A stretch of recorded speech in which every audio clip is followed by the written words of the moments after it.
So I'll be talking about auscultation.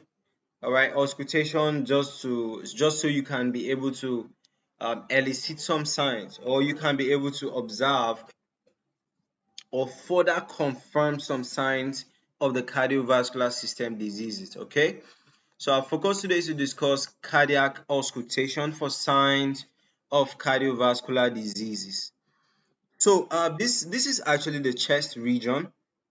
I've told you guys that cardiovascular diseases are actually diseases that has to do with the heart and its vessels. Okay, so definitely the heart is located on the left side of the chest. Okay, so hence the point where you can be able to auscultate so that you can actually diagnose a heart failure or any cardiovascular diseases are more on the left. One, two, three, with just one on the right. Okay, so they are more on the left because the heart is on the left. All right, and these areas are the last one is mitral, pulmonary, tricuspid, and aortic. Right, so basically guys, auscultation of heart sounds with a stethoscope is a cornerstone of physical examinations and an invaluable first line tool to evaluate a patient.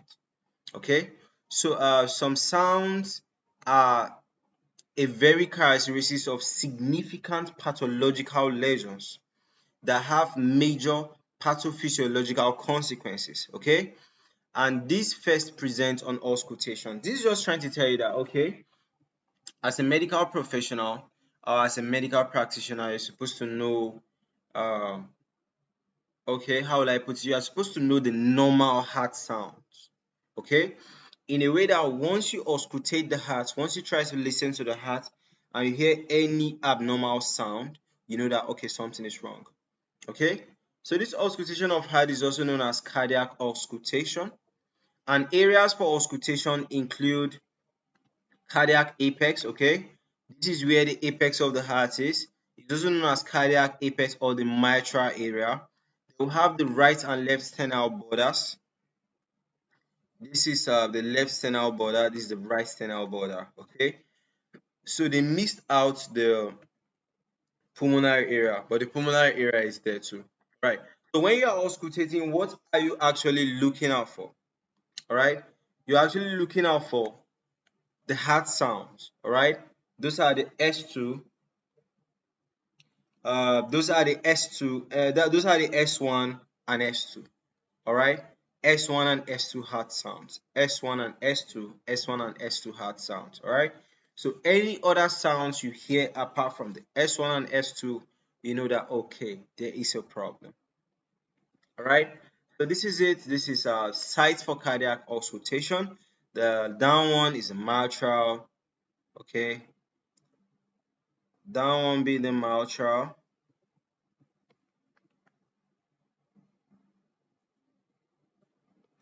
Okay,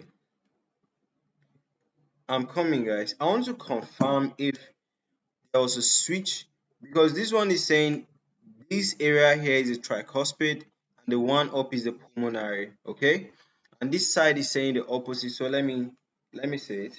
Let me see some images. It's always good for us to verify this. Right, always good for us to verify this.